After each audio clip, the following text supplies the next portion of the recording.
Hi, so today I'm going to share 3 ways to lower your anxiety now. And I'm not including breathing on this list, even though I am a huge proponent of diaphragmatic breathing and breathing as a way to regulate your emotion and lower your stress. Won't be on today's list. These will be 3 somewhat more surprising ways that really help to lower your anxiety.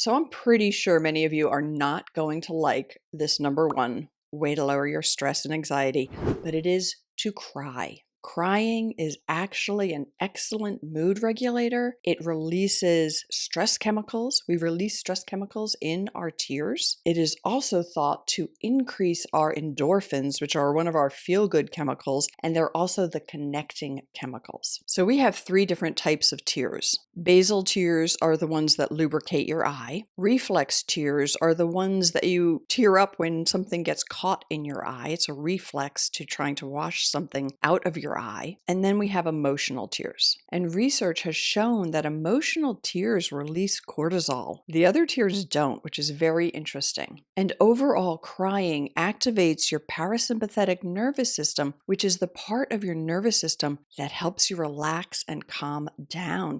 So crying can be a wonderful mood regulator. You might think that crying is going to make things worse, but for most people, it does produce a release that releases anxiety and stress. So another reason that I put crying at the top of the list today is that I find that a lot of people with a lot of anxiety are often trying to avoid the feeling of sadness or grief. Now, sometimes things happen in life that are sad. And if we deny that, or we don't want to feel those emotions, and then we just stay busy, or we're trying to fix problems we can't solve, we're maintaining a continual state of anxiety. And once we calm down, if we do allow ourselves to calm down, we cry. And so many people just don't want to be crying. It's okay to cry, particularly when it's congruent with the situation. And then other times we just need a cry as a stress reliever. Now, I'll sometimes have clients say to me, well, I don't want to cry because then I feel exhausted. Yeah, crying, as I said, stimulates your parasympathetic nervous system, which is the part of your nervous system that helps you relax to the point where you might fall asleep. You might feel exhausted and tired after crying, but that might not be a bad thing. In fact, research has shown that people who use repressive coping, meaning their coping skills are those that repress their emotions, tend to have higher incidences of hypertension, cardiovascular disease, and weakened immune systems. So repressive coping, where you don't allow yourself to feel certain feelings, can actually be bad for your health. Okay, so I said this is a tool you can use now, right? So if you're at work, go to the bathroom, right? Go for a walk, take a little bit of a break, allow yourself to release some of those chemicals. If you're driving in your car, you can cry while you're driving. Many people do. Actually, it's a place where a lot of people do release those kind of emotions. Okay, let's move on to number 2, which is to sweat. Now, sweat, similar to crying, releases stress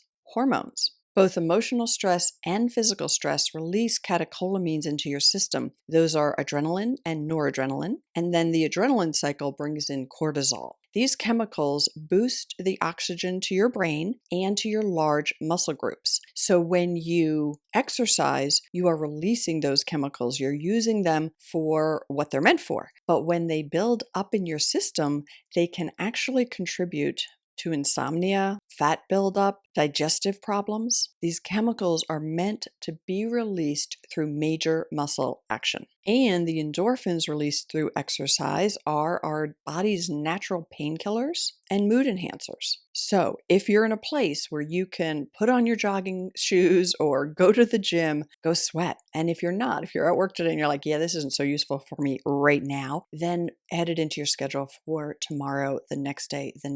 And I know when you're super stressed and you're working too much and you don't have time, exercise can be the first one to go. Yet it is so counterproductive to let that fall by the wayside.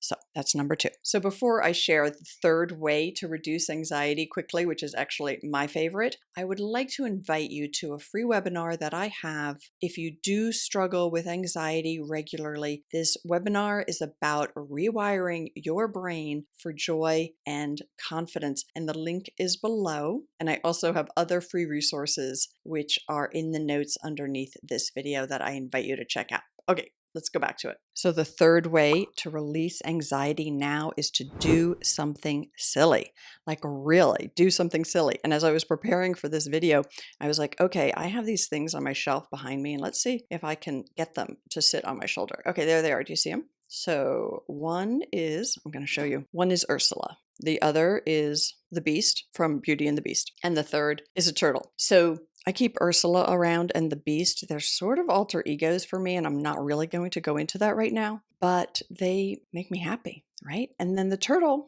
is for me a reminder to go slow and stay connected to the earth. So this might seem sort of silly, lighthearted. Yep, and that's okay. But there's so many ways to be silly. Turn on some song and just let yourself dance, and let yourself dance in a silly way. One of my friends, she loves to watch cat videos whenever she's really stressed. She'll watch some funny cat videos. It makes her laugh.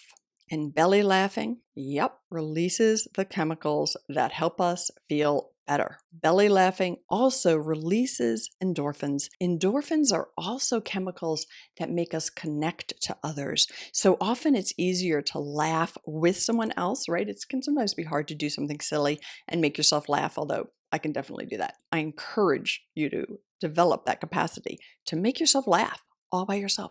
It's okay. But it's way more fun with another person, right?